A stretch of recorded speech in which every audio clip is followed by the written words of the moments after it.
Birmingham. It's not because we don't believe it. It's just that it's not part of our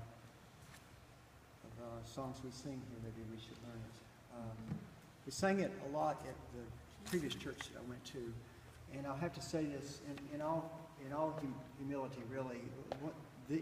One of the nicest, if not nicest, things that someone's ever said about me and my ministry was when I was leaving that Sunday. A young man named Tom Caruth, who was working at our church at the time, said he was introducing me or saying something in the last service that I had lived out the words of that song before that congregation, and you know, it was pretty humbling because I fall so short. I know of living out the words of this song because I know me and know the many places where I'm not as hospitable or not as welcoming or not as bridge building as I could be in the body of Christ. But it's certainly something that I believe in, and it's certainly something that is a picture of the church the way that I see it and the way that I believe it.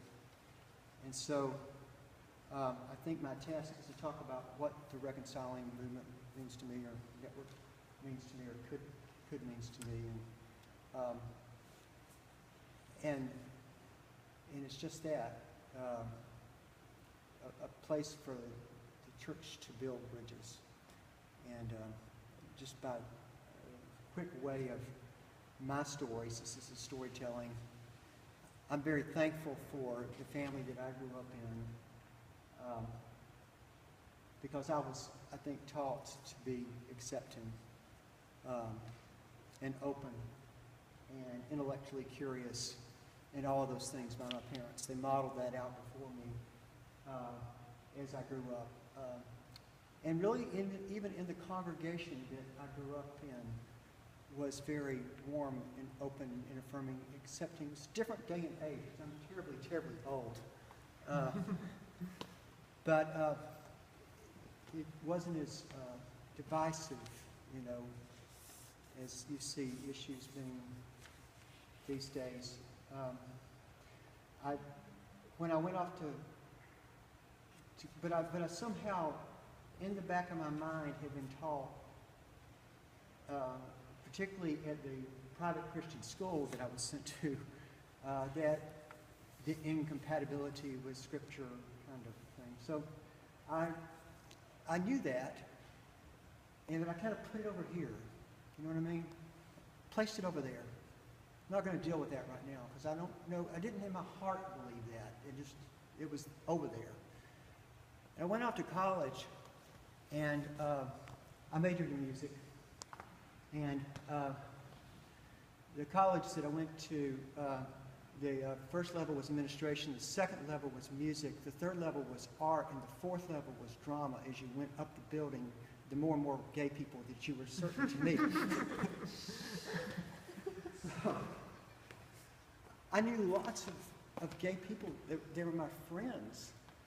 You know, I loved them. And so still I had this place. It was over here. Yeah, but here's the Scripture. Here, it's over here. And, you know, and then as I continued, as I met my wife and we were engaged and, you know, married, you know, some family members. I had a cousin who came out, and it was very divisive in the family at first, you know, and it was this big deal. And still, you know, I had, yeah, but my heart got this thing, but then there's the Scripture thing over here. And then we moved to Augusta, and we lived in these little houses in this neighborhood off of John's. What was the name of the road we lived on? We tried to find it the other day when we went back. We never found the house we lived in. But they were pretty small houses that were close together. And we had a series of neighbors, and everybody rented there because most people were medical college students that lived in our neighborhood, with the exception of Teresa and I, who were youth directors. I was youth director at the church I was at. And so there is a series of really terrible neighbors that lived next to us, including the people that like were breeding rock dwellers or something. That was awful. And then Al and Fernando moved in, and they were two of the greatest guys I've ever known. And just, you know, I would take a bullet for them, they would take a bullet. You know, they just became like part of our extended family. And they were there most of the time that we were in Augusta.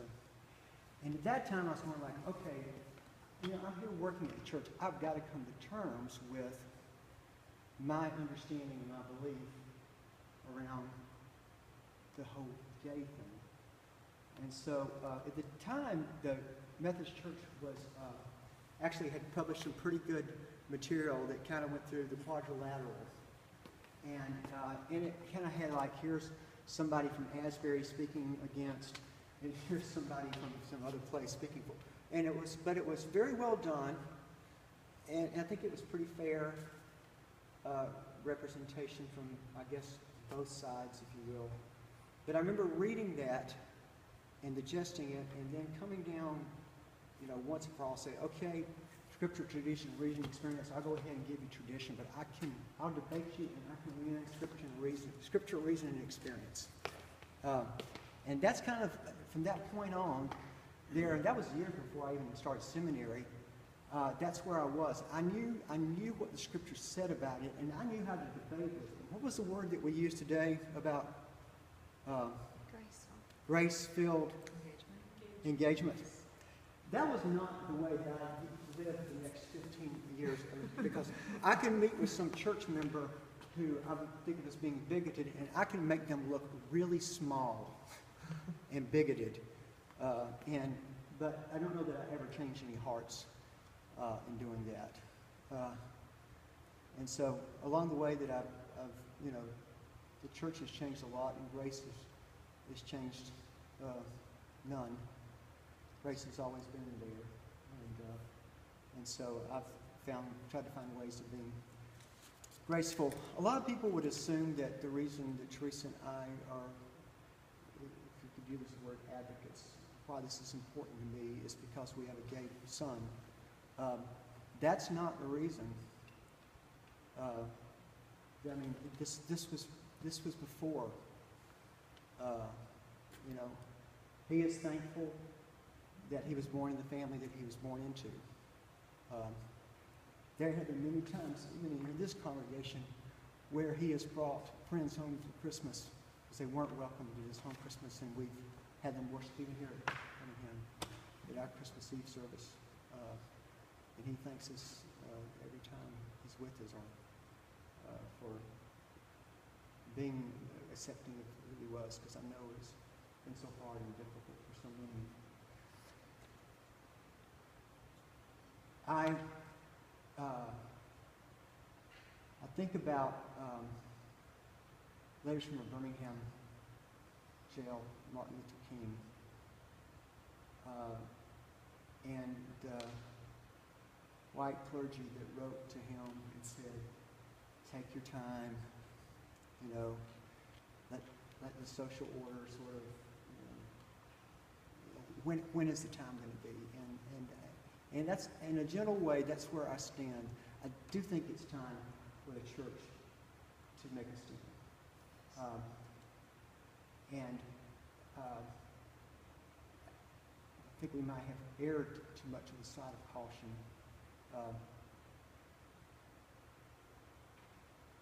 There's no,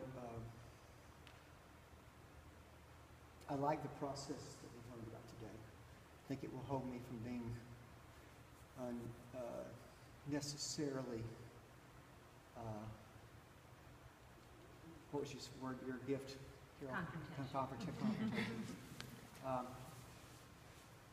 I've been hopeful here in this pulpit when I have been open to preach, which I have on more than one occasion, pretty direct with the good response that we have. It is important to me that we, as a congregation or a leader, just simply because there aren't very many suburban, or any that I know of, suburban congregations that are being active.